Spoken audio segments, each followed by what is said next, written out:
Is it going? Oh, yeah. Yep. Hey, well, thanks everybody for joining us today. Today's the dreaded topic of pricing.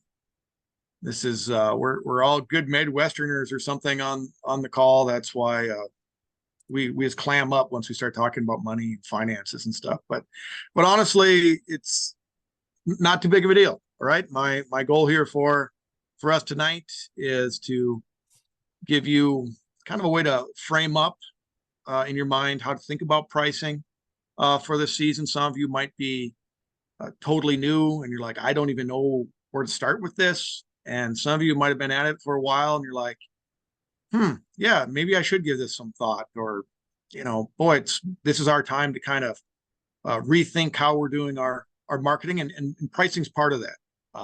It's an important component about how people understand the product that you're selling. Is this a product that I'm going to buy or not buy? Right. Last time we talked about the customer journey, if you will. So it's pricing just part of that. And so nothing to be scared of. It's just something for us to give a little thought to and make some strategic decisions about. So that's what we're here to talk about today. So I don't speak without visual aids. You don't want me to ad lib this whole thing. So let's go to this. There we go. So yeah, we're gonna talk about kind of how do we analyze our costs, think about pricing. So we'll talk a little bit about marketing costs as well. If you're new or just joining us, my name is Ryan Pesh. I'm an extension educator in ag business management. I specialize in direct farm marketing, assisting people that are selling products directly to customers. So that's why we're hosting this course, direct to customer. Okay. My main qualification, I'm a commercial vegetable person besides being an extension person. So welcome. So this is kind of big picture. Why does pricing matter? Okay. I think we all know it matters. You're like, hey, if I don't price right, it's not going to be successful. But so big picture is, hey, our profits equal sales minus direct costs minus overhead costs. This is just farm finance 101. It's small business 101. I mean, it's like, duh, Ryan, this is not news or anything. But I thought I'd just do a little example just to show how it can have a pretty big impact. So here's this guy. He raises tomatoes, and that's all he does. So if we look, just to take a quick look at his operation, maybe over 2 acres, he has $10,000 in overhead costs. So that's his cost of insurance. That's his cost of his mortgage, marketing costs, all these overhead costs. And his direct cost, the cost to raise the crop on those 2 acres is, let me get this guy out of the way, $15,000 or 75. It's $15,000 or $100.50 per pound. On that is, he's doing 7,500 pounds per acre. So $15,000 in direct costs. So if we look at two different prices, price one, he's selling stuff for $2, his tomatoes for $2.50 a pound. He's making $5,000 profit. Pretty simple math. Price two, he's at $3 a pound and he's making $12,500 in profit.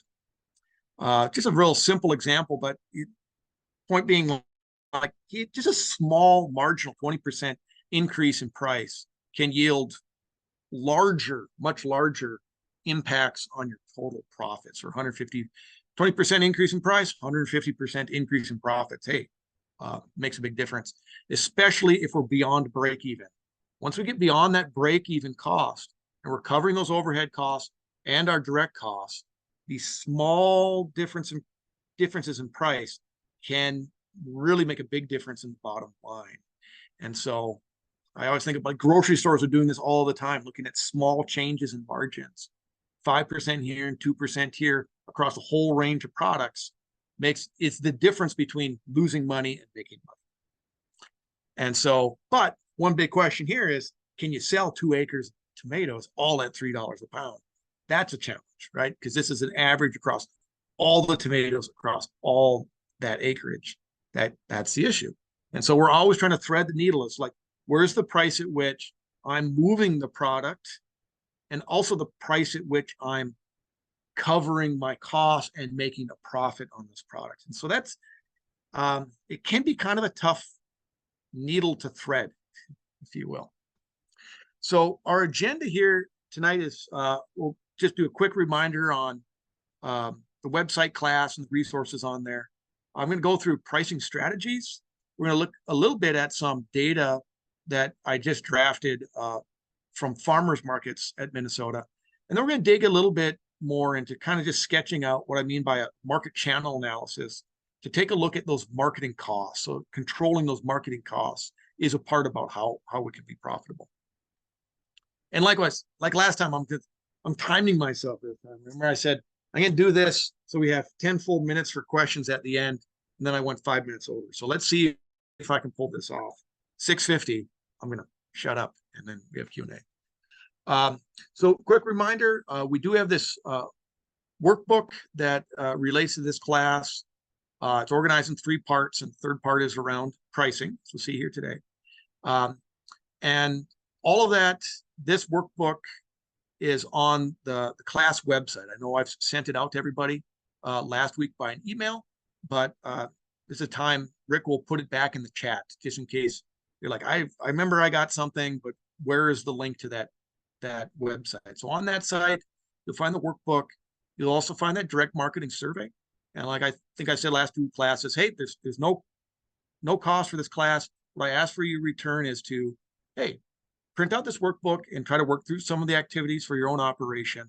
And please take this direct marketing survey. Just helpful to me to understand where people are at with direct marketing across the state. Hey, we've got 190 people signed up for this thing. So it's a nice little sample for me to kind of get a feel for where people are at and what they need more assistance on. The other thing on that website is recordings for the last 2 presentations, as well as that pricing study I just drafted.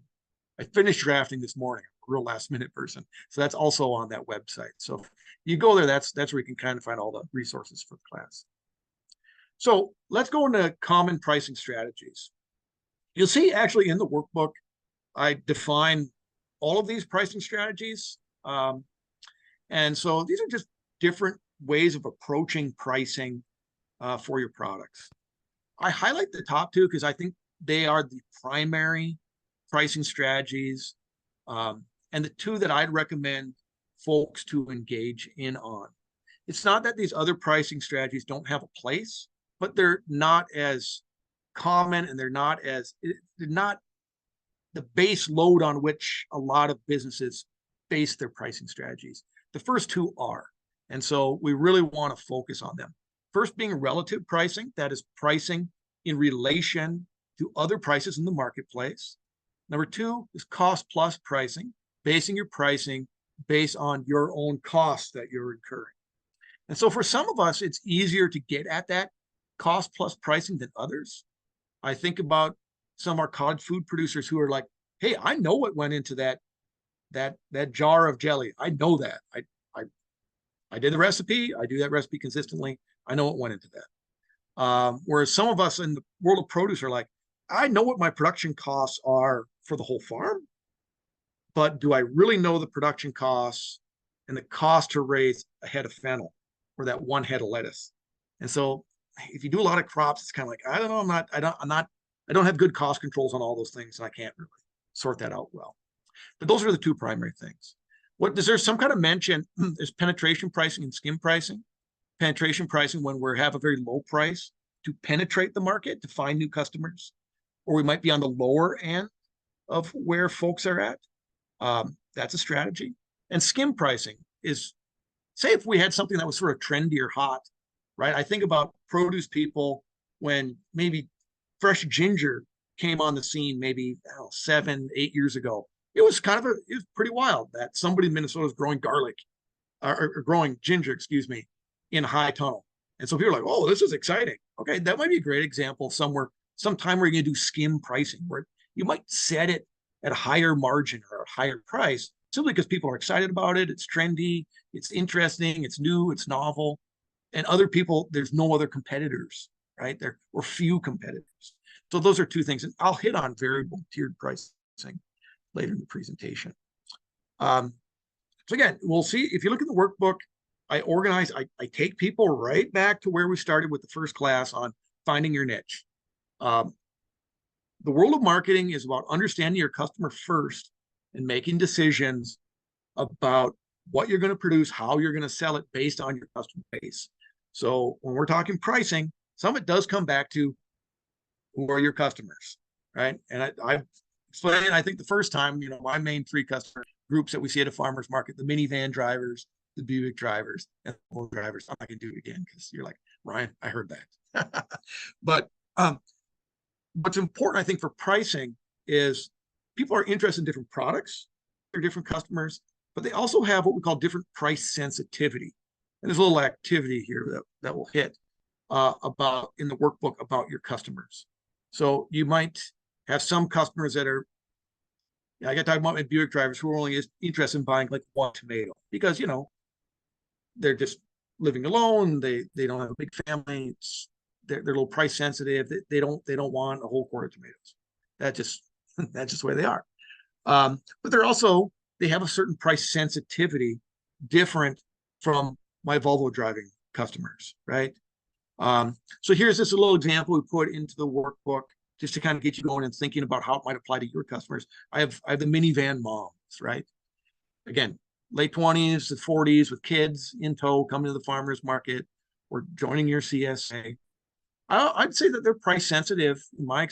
Their price sensitivity, in my experience, is medium, right? They're not watching every penny, but they're not splurging, right? They're buying from me at least to feed the family, So they might be interested in a bulk deal. They really appreciate that, but they're fine with sort of like mid-tier pricing, if you will. So they're sort of middle price sensitivity. Whereas my Buick drivers are much more sensitive to price. Like if I'm I'm 50 cents over, they're like, yeah, I don't know, I'm thinking about it. And my Volvo drivers are less price sensitive, especially if it's the product that they're excited about. And again, we also would make note of their shopping habits. So again, I'm asking you to go to that activity and sort of say, how sensitive are my customers? And if you're just starting out, you're like, okay, if I'm going to be at this farmer's market, I've visited, I've been there. What kind of people go to that market? Are they price sensitive? Are they not price sensitive? Is this in a rural community? Is this an urban community? Is it this well-heeled neighborhood or something?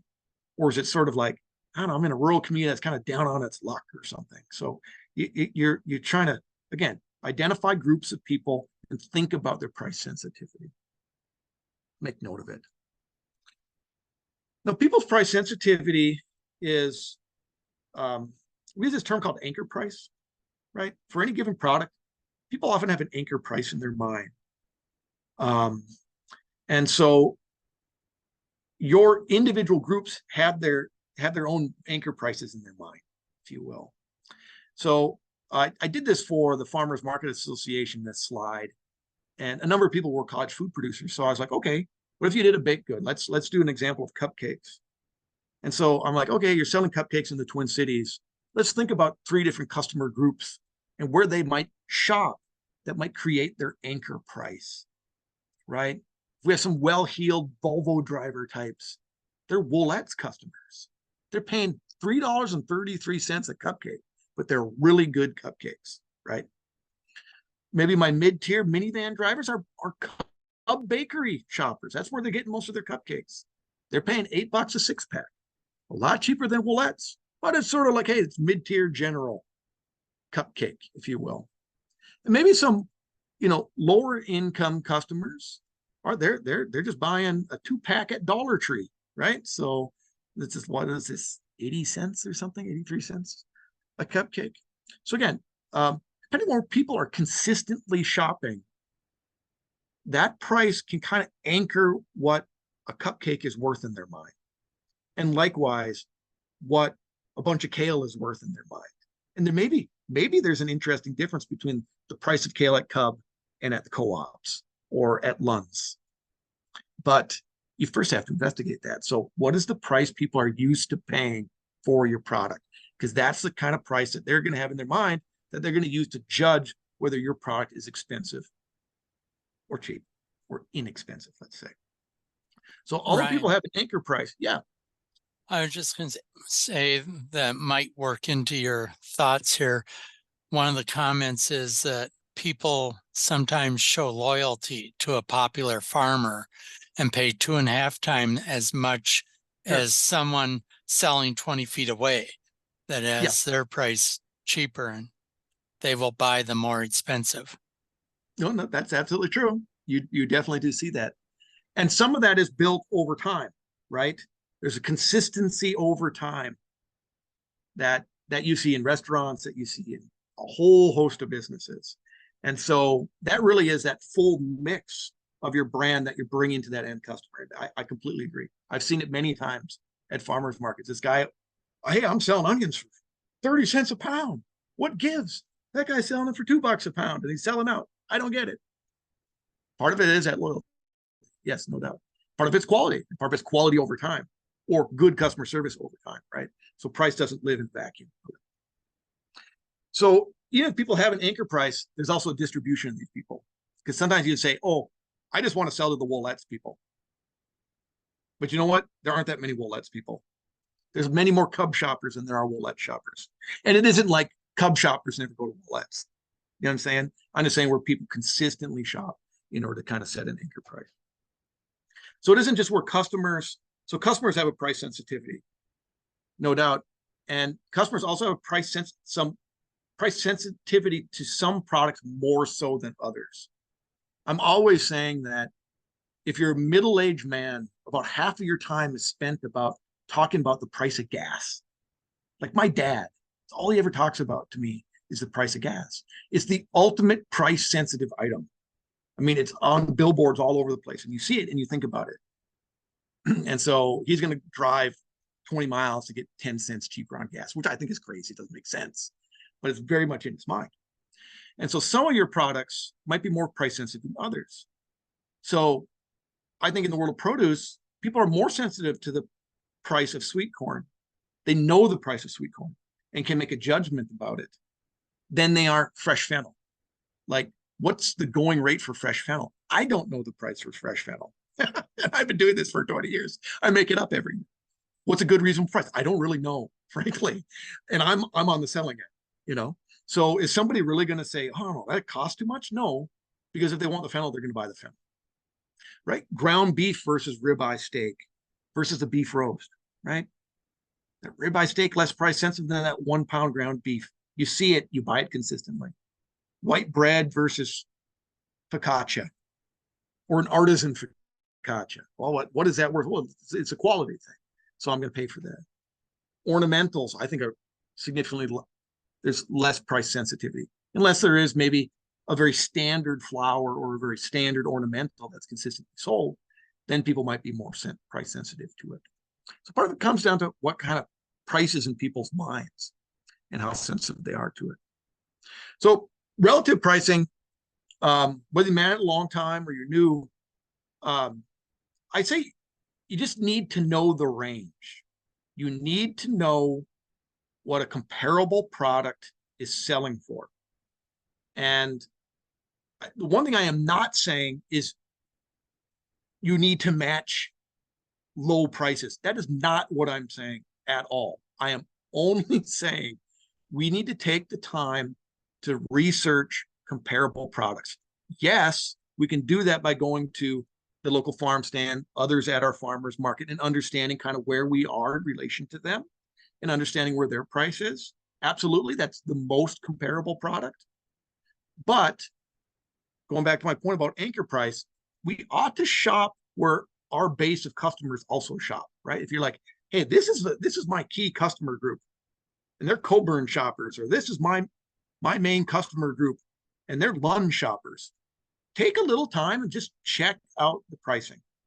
Again, might be lower, might be higher. You might be surprised, but by knowing the going rate for comparable products, it just strengthens you. I always say you do better customer service with it as well. My example is always like salad mix. I know I do 8 ounces of salad mix, and most people are buying 5 ounces of salad mix. These details matter.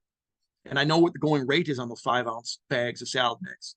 And I can much better present my product and talk about my product and sell my product if I know that. If I know I'm at $5 for an 8-ounce bag and the going rate is $4.60 for a 5-ounce bag, I'm actually cheaper, right? And I just need to talk about it that way. I should maybe go to $6 after this inflation lately, and that's reason enough to do some of this researching.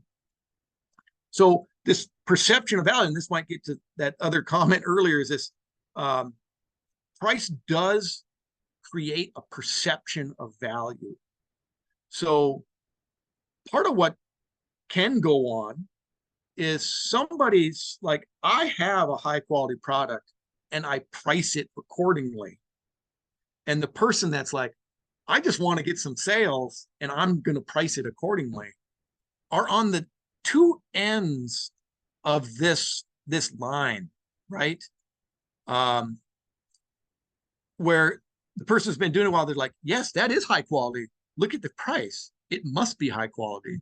So I'm going to buy from that person over there. And the flip side also happens, where if you're too far down here on price, you see my cursor there, you can get into this red dot that it's so cheap that's like, what's wrong with that stuff? Is it diseased? is it nothing but seconds? Why would I buy that? The lowest of the prices can give you the perception and put the perception in customers' minds that it is low quality. And likewise, high price can give the perception of high quality. Now, even in that situation, I would say there's generally this zone, the sweet spot, right? A lot of us that sell direct to customers are in this high price, high quality sweet spot area. If we go way too far out here and we're asking triple, we're asking $24 a dozen for sweet corn. We're like kind of out on the limb as opposed to the going rate. Maybe we're at $9 a dozen for sweet corn. We can kind of be outside, so far outside the zone that it's like, it doesn't compute. Like, I'm not touching that. It's crazy. That's too expensive. But if I maybe 30% above the going rate of sweet corn and it's a good quality, no problem. And this is often where a lot of us live. So there's this maybe more expensive if it's a high quality, but not double, where some percentage, 20, 30% higher. And that's okay because it's a better product. And likewise, we might be new and we might say, I know this is where the price is. And if I'm a little shy on that and I can start maybe attract some customers, that might be fine, as long as I'm not attracting the cheapskates till the end of time, right? So this is sort of a strategic decision, but there's something to be said about that zone on either side of the average or the median price that has an impact. So one piece of data that I'm giving everybody is this data that was collected by FM 360 in partnership with Extension this past summer in 2023. And they do surveys at farmers markets with vendors and market managers and stuff. And we asked them to collect data for some select crops and products that are sold at farmers markets. And that report is on the class site, if you will. But we looked at cucumbers, green bell peppers, tomatoes, sweet corn is not listed, but it's in the report, eggs and honey. And so these seem like kind of some basic things, like what's the distribution of these prices across the state? So this might be informative. We go crop by crop or product by product and give you the median and the average price, the range, the number of observations.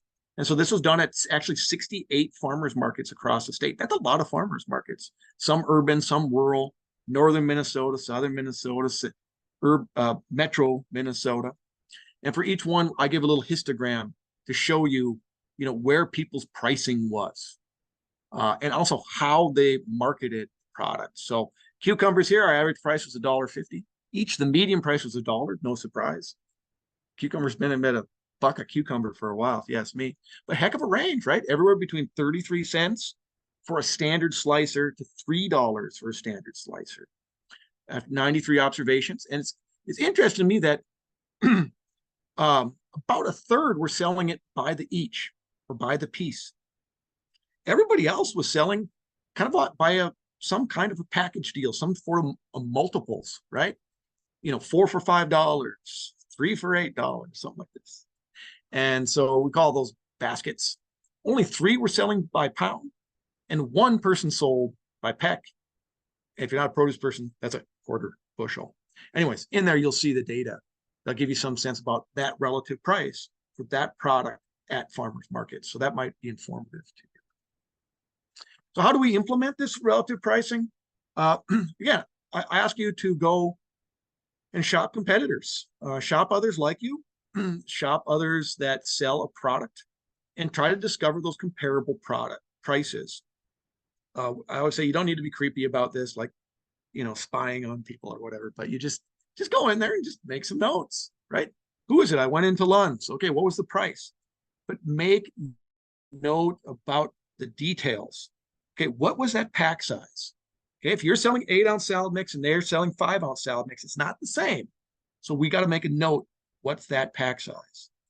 Or you're selling 16-ounce bricks of ground beef, and lo and behold, at the grocery store, it's 12 ounces. Okay, we need to make note of that. Then make note about quality. What does this look like? What does the package look like?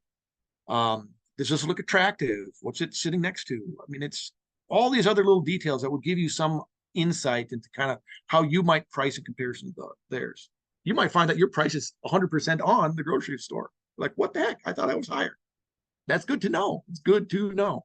And so do this with a range of competitors and do that competitive analysis. It'll be informative to you in terms of how you want to set that price. And if you're doing just straight up relative pricing, you might, again, set within that zone. The safest thing is to set within that zone. We might be 20% above, we might be 20% below, depending on how we assess where we stand. Part of how you are assessing how you stand is be honest about your own quality. You might take some of these things home. If you're a meat person, you might take the meat home and fry it up. And be honest, do the Pepsi challenge thing with some of your friends and say, you should do your ground beef and the 3 other competitors' ground beef and have them grade it. Say, I like this flavor, I don't like this flavor. I don't know. I mean, part of it is about us being honest. Like, how does my product really do line up in terms of quality in comparison to them and their price? So sometimes that's hard. It's really hard because, of course, we think we're the best, right? Second thing is cost plus pricing. This can be a sticky wicket, in part because you need data to calculate it. Some of us have that data, some of us don't. And so what is the plus in cost plus? What we do is we generate what's called a gross margin. Like, this is sort of big picture. Like, let's back up for this whole enterprise, for this whole operation. You say, I need a gross margin to cover profit and overhead of X amount. My example down here, it's $10,000. I need $10,000 in gross margin that's over and above that direct cost to produce it. If I take my expected sales for the year, hey, if I knew my sales from last year, I can estimate that fairly well. If I have my gross margin from last year, I can estimate that pretty well for the next year, project it out a little bit. And then we just do a simple calculation as a percent, right? I had $10,000 in gross margin. I expect to do 20,000 sales. I need a 50% margin on all of my products overall in order to cover my gross margin. Does that make sense? I need at least a 50%. And it might be 30%, it might be 40%, but you just got to do this math. And then what we do is we take that margin and we apply it to each product. So for this, what we need is we do what we call a variable cost per unit. My example before, I have it here, right? As a cottage food producer, you might say, I know it takes me $2 per jar to make this jam. Great. If I'm applying a 50% margin, the way we do it, we take our variable cost per unit, we divide it by 1 minus the margin. It's what people are doing in grocery stores all day long. I bought this cabbage and I need it at a 35% margin. I take it 1 minus 65%. So I 1 minus 0.35, 0.65. So you divide it by 0.65. Same thing here. We take 1 minus 0.5, which is 0.5, and we need to get that final price at $4, at that 50% margin on that product. Now, some products might be higher than that margin and some might be lower, but overall, you need that overall 50% margin across all your products in order to cover that gross margin. If that makes sense. So sometimes it's like, I don't even know what you're talking about, Ryan. Margins, come on. Where does it give me a number? I would say, look, if you're selling direct to customer, you probably have a minimum margin of at least 30%. You're in the business of retailing. Pretty much retailers do a lot of things for 30%. And so that's kind of a benchmark for retailing. More likely, because you're producing your own product, it's probably 50+%. Ryan? Yeah. One of the questions was, you talked about looking at past last year and whatnot, but do you have any suggestions for those that are new and don't have a history to rely on? Would that be going out to the grocery stores and other farmers markets to kind of do their due diligence first? Yep, you can look, one strategy is to just go straight with the relative pricing. Yeah, I'm 100% new. Your strategy might be say, what's the going rate for these products? Great. Let me just find where I'm going to lie in between. I might just go straight with the average. It's kind of the same thing. Let's go straight for the average. Your only risk is that your cost structure, you might be losing money on all of it, right? You don't really know that until you get through year one, and maybe that's a risk you're willing to take. You're like, hey, year one, I want to be kind of right in that zone with everybody else's pricing. I'll understand that relative pricing, make a decision and go with it. And at the end of the year, I'm going to now have production data. I am going to have some marketing cost data. And now I can make a better decision with my costs to massage that price the following year. So I do think that's the place to start. Just go with relative pricing. If I was going to pick one or the other. If you've been bad at it a while, you should at least at the enterprise level or the overall operation, do some of this.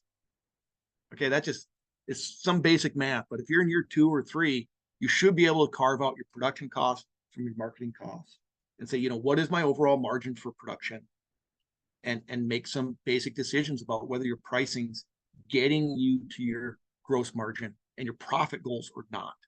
And that's a whole nother thing. That's farm financial analysis. we'll do a different presentation on that. Pricing is definitely part of it, though.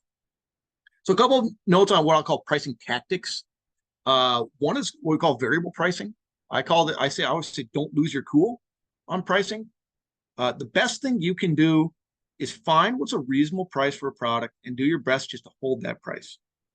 I've been doing this for 20 years in produce. Like, my price of corn when it comes in and the last week I sell corn is exactly the same. It just, that's the price of corn. I don't play this variable pricing game. Variable pricing is when our price is high at the beginning of the season and low at the end of the season, or high at the beginning of a market and low at the end of a market. And what we do is we train customers to watch our prices fall.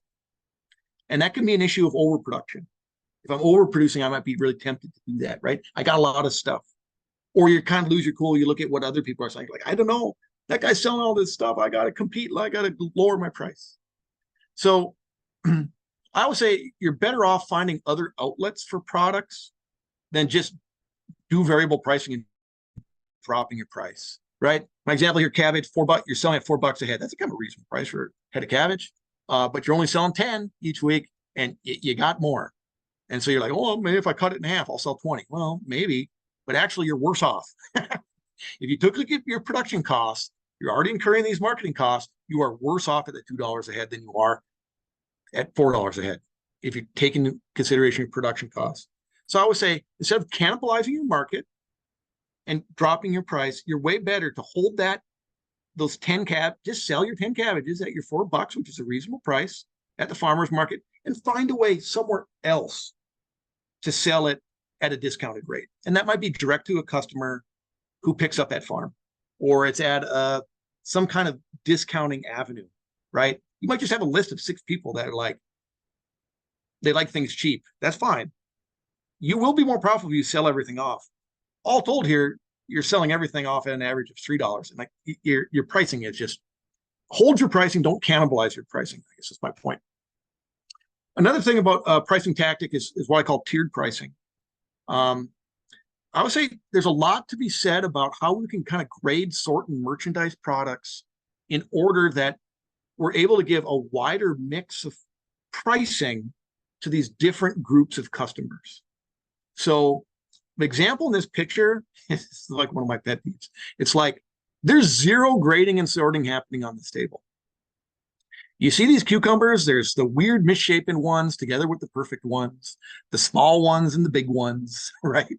And I guarantee you, I know what's going on. They show up here and they got one sign that says, I don't know, $1 each, take whatever you want. And it's kind of lazy merchandising is what it is. I get it. I mean, it's simple, straightforward, but you're better off if you graded and sorted either this summer squash or these cucumbers, separating out the rejects from the good ones and having different prices. You're going to do better. And you're going to attract maybe a higher quality customer who's interested in the good ones, is willing to spend a good price and discounting off these other ones. And you're going to have a wider mix of products for people. If you've seen me before, I've used this slide forever, but this over here, look at this in driftless organics. That whole half of the table on the left is nothing but potatoes. You think about one crop, right? They could take all the potatoes and just spill them on the table and have this big mountain of potatoes and say, buck a pound, take whatever you want. And that's pretty common. But instead, they're grading and sorting those potatoes. And they're doing the same thing over here on the right. Bigger baskets with bigger potatoes, medium baskets with smaller potatoes, quart and pint sizes for little baby C-sizer potatoes. And so, again, my minivan driver is interested in the bulk, right, at a reasonable price. And my Subaru driver wants the cute little ones. And if you really want to wow them, you mix the colors and you have a higher price little gourmet bag, right? So you're taking that potato and you're grading and sorting it by size and quality, and you're coming up with multiple products that you're selling that gives you multiple price points, and it fills out the stand. This is just me doing the math. I'm obsessed with merchandising potatoes or something, but there's your option A. That's very common. 50 pounds get thrown on the table and 5 pounds never sell. And so you made 45 bucks. That's fine. You got her sold, but you could, with a little grading and sorting in the packing shed before you got there, almost double your money, right? By putting things in different container sizes and different qualities. So part of what we think about with pricing is, what's your target, right? I know some of you are completely new here and you're like, I got to get a handle on this thing because this is year one at a farmer's market, or this is, year one doing a farm stand at the end of my driveway. And others of you are like, I've been doing this for 12 years and I got to just figure out what I'm doing, or I'm doing something different in order just to make this work better for me. So I think in terms of your stage of operation does have an impact on what your target might be for pricing, right? I would say, like, when I was 26, any sale was a good sale. Any customer was a good sale. Any customer was a good customer.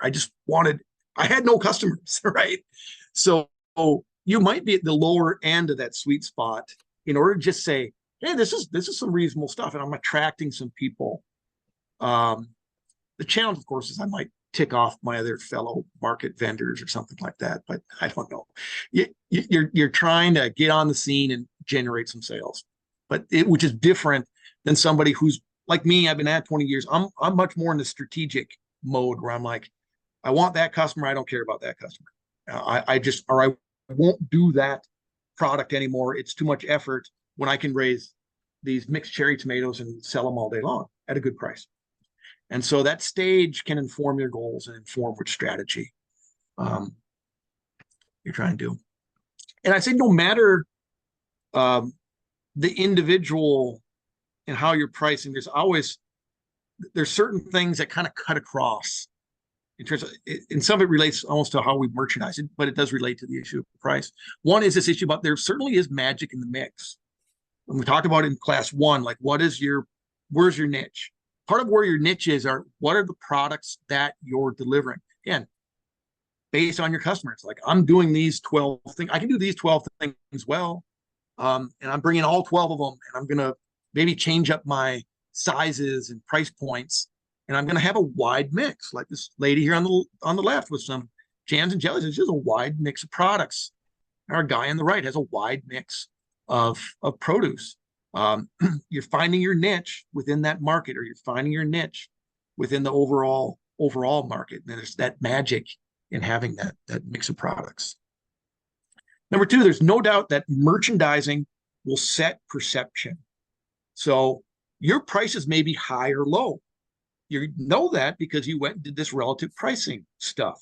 And you're like, actually, I know my prices. It's rock solid. I'm cheaper than Lund's. Look at that. I didn't expect that. I'm going to hold that price. I think that's a good place for me to be. But I'm more expensive than Cub. And I'm a little more expensive than my fellow farmers market vendors. That's great. But depending on how you present yourself, customers might perceive you to be more expensive or less expensive. I think of this guy on the left. Remember I talked about sort of the meat and potatoes farm? That's perfectly fine niche to fill, right? This guy has no frills. He's not Mr. Organic. He's not all fancy at all. He's like, you know what? I just do clean produce. I do it well. And his merchandising says that to me. It's like, all right, I would expect some reasonable pricing from this guy. I don't know. Maybe he's the highest price there. I don't know. But that's what his merchandising says. Whereas this place at some bougie indoor market says, this is too expensive for me. I'm not a patent attorney. I can't afford to buy anything they're selling. And they might be inexpensive. I don't know. But their merchandising is setting that perception for me. Three, and this is a really important one, I think, for me, and I'll yammer on a little bit about it, is marketing and transaction costs matter. So the distinction between those two, one, transaction cost is like, how do I check you out? How quickly can I sell something to you? Do I weigh product right here? You know what I'm saying? Or do I sell things by the each? Those are all transaction costs. Those can be high, those can be low. Some people love the weighing product. It's sort of, I say, part of farmers market theater. Oh, look at this, is kind of cool. Like I'm here. It's like buying penny candy at an old candy store, right? They sort of like that. Myself, I try to keep these things by the each because I want to just have a low transaction cost. And those are different than what we'll call marketing costs. Marketing costs are all the costs related to selling the product. And so these are overhead costs. And I would say, I used to do this thing, it's like, is every sale created equal? Actually, it's not. The little schematic over the right is often how local farms operate, right? We move small amounts of product around an area. And so the farm might be over here by Forest Lake, and we go over here by Cambridge and do a farmer's market. We sell to a restaurant, then we go back to the farm, then we go to this other market over here, and then we go back to the farm, and then we go over to Elk River, and then we have 3 other accounts over there, and then we drive back over here. It's kind of crazy what we do. Not every sale is created equal. That sale that is right on farm is worth more to you if you take into consideration marketing costs than the one way over in Princeton or the one halfway across the county. And again, I would say early on, every sale is a good sale. I used to drive stupid distances just to sell $24 worth of product. And now I'm like, I wouldn't do that. We did some research and we looked at people's marketing costs in central Minnesota. And on average, it was 29% of their total costs were marketing costs. And so managing these costs matter. And it's kind of interesting. It's around 30% because I just said like retailers do a lot for 30%. Well, these are marketing costs. These are the retailing costs. It's no surprise that we're around 30%. What cost is a marketing cost? I always say everything beyond the farm gate. For produce people, it's post-harvest onward. And when we measure these things, we just want to measure them consistently. So let's not get into the production costs. Let's make a distinction between the production costs and things that happen in terms of selling it once we're leaving our home or our operation. I ask people to do market channel analysis. I think is a good way of getting a handle on this. I'll show you this in a second. And the things that we include in those are both our direct costs and an estimate of our labor costs. The 2 biggest marketing costs And sometimes when I say marketing costs, they're like, oh, you mean advertising? I don't spend that much on advertising. No, that's not what I'm talking about. The two biggest marketing costs are time in selling and mileage. Those are the two largest marketing costs we have. We need to know what they are and begin to manage those costs. Otherwise, they kind of eat into our bottom line in a big way. So some of those direct costs, yes, are these packing supplies. What am I packing things in? How am I selling things? These merchandising costs. We have made marketing supplies. We're buying canopies at a farmer's market. We have tablecloths and markers and all that. Yes, it is advertising promotion. Those are marketing costs. Do we have a website? Do we pay for hosting? Do we have somebody who we paid to make a logo for us? All these things. And then mileage, maybe farmers market fees, but that mileage is a big one. Our labor costs are our time for selling. Think about the time you spend at a farmer's market and your travel to and from a farmer's market. These are the primary costs when it comes to selling at farmers markets. But if we're selling direct to, say, a retailer, there's the cost of arranging those sales. There's the cost of putting together that price sheet, emailing that price sheet, organizing those orders, all that kind of stuff. And so these are things that we include in we call market channel analysis. So we used to call it a marketing mix analysis. And so what we want to do is we make a little table like this. I have a template for this, so we don't need to dig into it. You can get into it if you want to get into it. But what basically we do is we look at revenue across these different outlets or marketing channels. And then we tally up all these marketing costs of time and direct costs. And what we do is we take the sales minus our costs, get to a net return. And remember, I talked before about gross margins. We basically do a margin, this return over marketing costs margin. So we take that net return, we divide it by our total sales.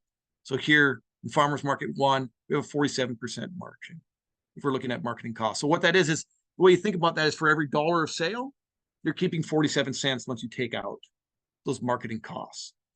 And the magic is when we go across our outlets, right?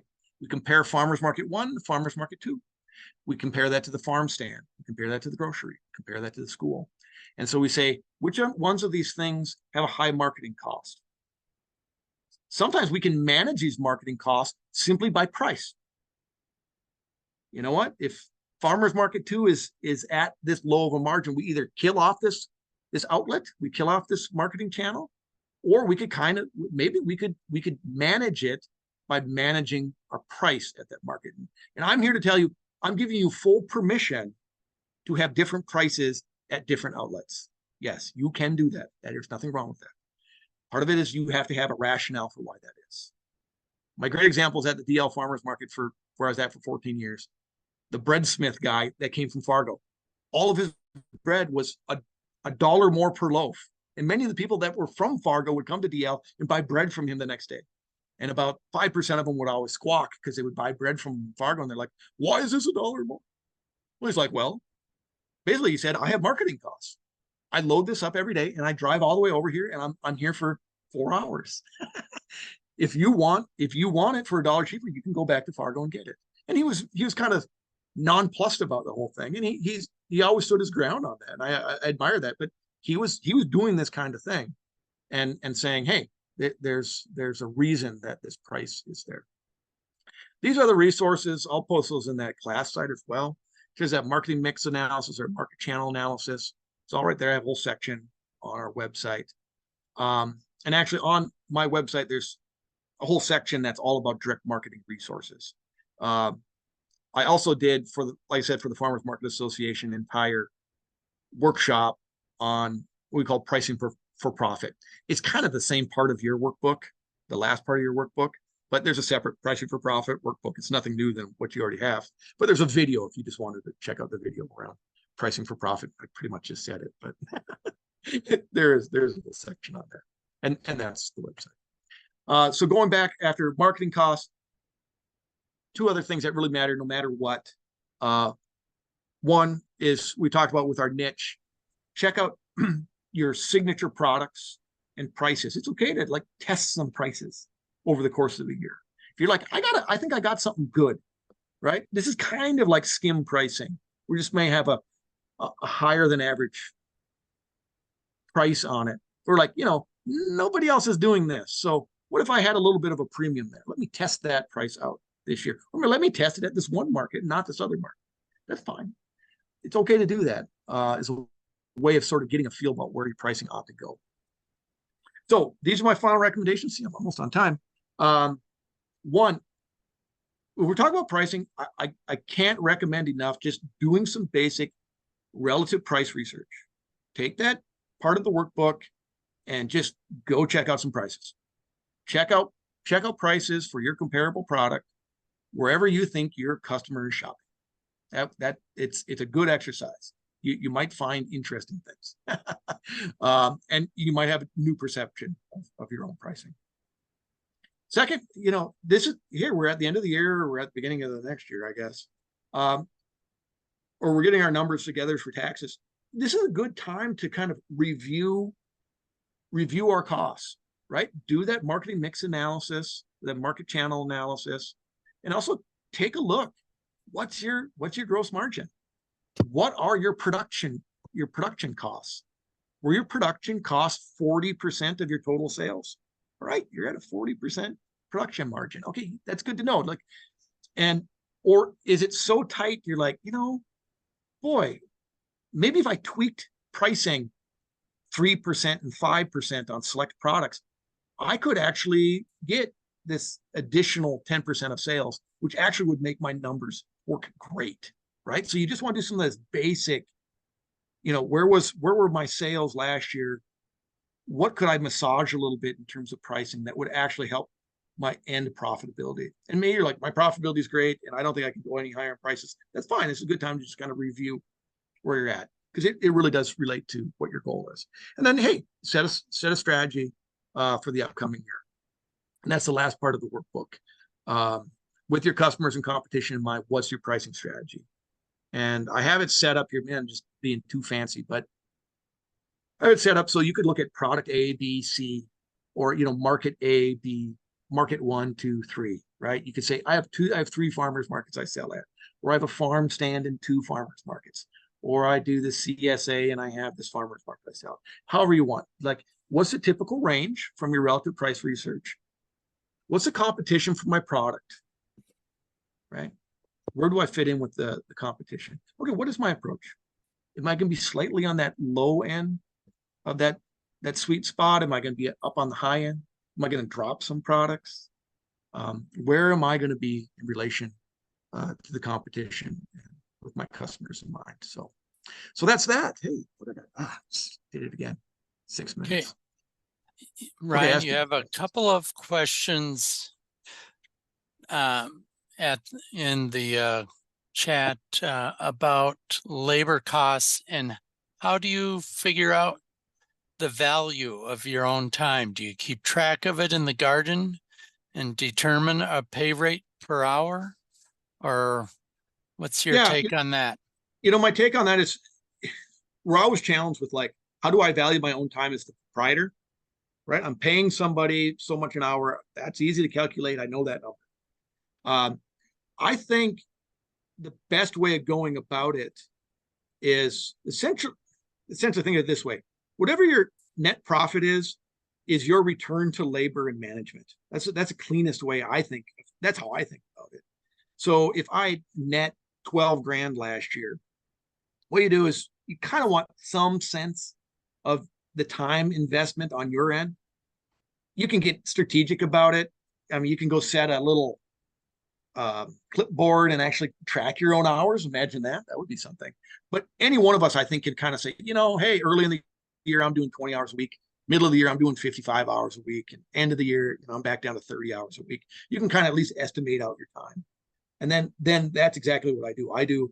If this is my net profit, and this is the time invested over the course of the season, am I making $4 an hour? Okay, maybe I need to up my prices. Or I need to do something else here. And that's how I think. I think it's the cleanest way. Okay, and what's your opinion on making money with a U-pick farm?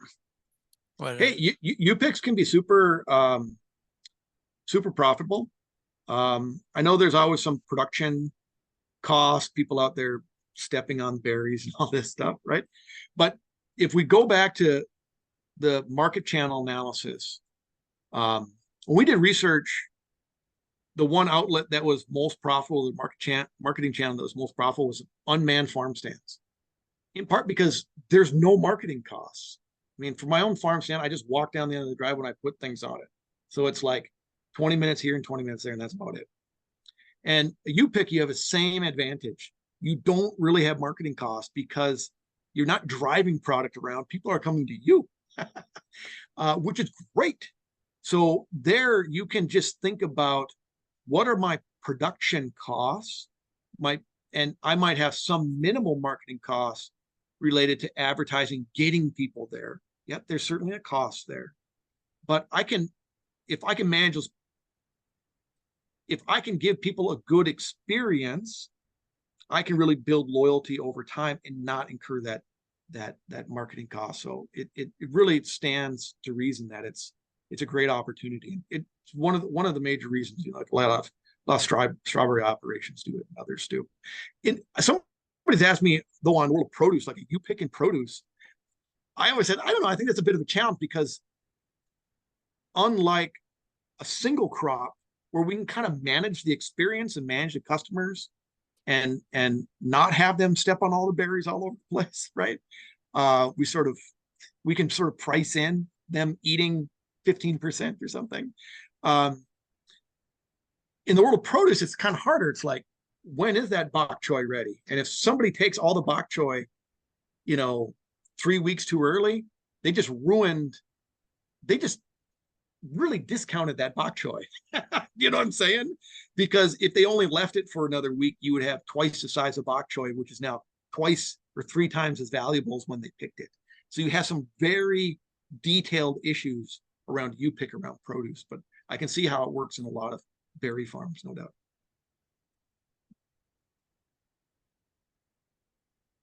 And I don't know, maybe there's a berry farm around here. They might say it's great, or it drives me insane. Put it in the chat. Yeah, if people have other questions, they should be putting them in the chat now.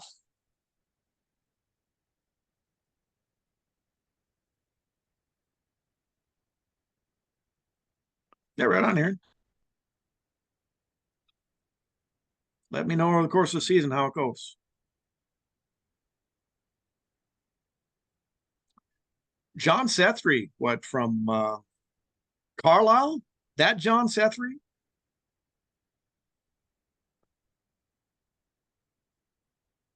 Oh my goodness. Hey, John, good to see you. What resources would you have for advertising prices in different languages? Wow. I don't know. That's kind of a tough one. I've never advertised prices in different languages. It's obviously, if your end customer speaks another language, it makes a great deal of sense of doing so. There's no doubt about that. If I would say, if you can't see the product or you don't see the price, you're not going to make a sale, right? So keeping it very transparent and very obvious for customers what the going rate is key, or it's the most basic thing. So if they speak another language, put in another language. And do you ever do something like a loss leader? No, not really. I can see if somebody if you're really long on a product. This is something that we don't often do in direct farm marketing, but say grocers do it all the time. But if you're honestly long on a product, there's nothing wrong with doing sort of a time-bound discounting. I really don't. I don't have a fundamental problem with it. It's if we're constantly dropping prices consistently, time and time again, we're just sort of hanging ourselves on our own noose. That we don't want to do. No constant discounting. But if we have a product and we're like, I want to kind of grab somebody's attention, make a deal out of it, or do it in a creative way that might get you something in return, I guess is the way I think about it. Grocers do it because they want a new customer to get in the store. And if they get them in there, they're going to find other products. For us, we might just want to find new customers, period. And so you have an intentional discounting for a select period of time. You might attract somebody that you wouldn't otherwise attract. But if it's happening again and again and again, or consistently over time, you run into the issue where you're cannibalizing your market. And that I don't recommend. That's a whole variable pricing thing. It's like I'm always discounting at the end of the market, or I put something on sale and it's now forever, my cabbage forever $2 a head. That isn't what we want to do. Let's keep that thing at $4 a head. And if we're able to discount what we're long on, we can do it in another outlet. That's a better way of doing it. And that's why it's good to have multiple outlets. It's good to have multiple marketing channels. One idea for the foreign language Yeah. would be to have pictures with the names in the foreign language. yeah. Then your chalkboard doesn't have to be filled up. You can have your prices up there however you're doing your marketing, but some type of guide might be useful in that situation. No doubt, that's a good idea, names. Rick. Yeah, there you go. You also, let's see here. How about samples? Giving away product samples to potential customers. I think samples are always good. My friend Rick Rick, who's on here, who sells across from me, that guy samples microgreens all day long. And I see a lot of people walking away with microgreens. Right, gives me a thumbs up. And samples are a rock solid tactic. It's just a rock solid sales tactic. If I go and I start slicing up melons, what's interesting when we start doing samples is at the end of the day, oftentimes I reflect, boy, I really didn't go through much product sampling. If you think about it, I mean, usually like a half a watermelon and I can sample it for a 3-hour market. And I guarantee you I'm selling melons. So if you're sacrificing half a melon in order to sell 30 melons, that's great. Because you're showing off your quality. And a lot of people will buy that wouldn't buy before. But grocery stores sample all day long.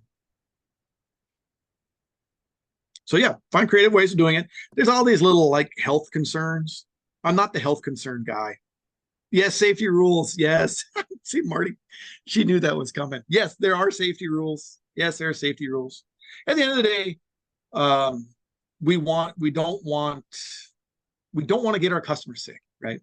So, yep, you need a hand washing station. I think it's the primary concern of doing samples that you'll see. If just look up sampling Minnesota farmers markets, if you're a farmers market person, and the same thing would apply if you're doing it at home or some other event or whatever. But the main thing is a hand washing station.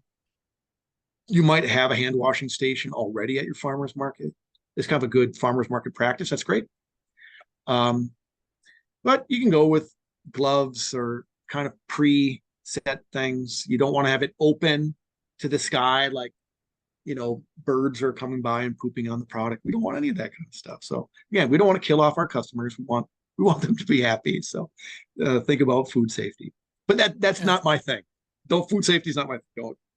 Don't listen to anything I have to say about food safety. Find the right answer from whether it's Cindy Hale and Amy Johnston. They do food safety. Annalisa Holzberg does food safety with Extension.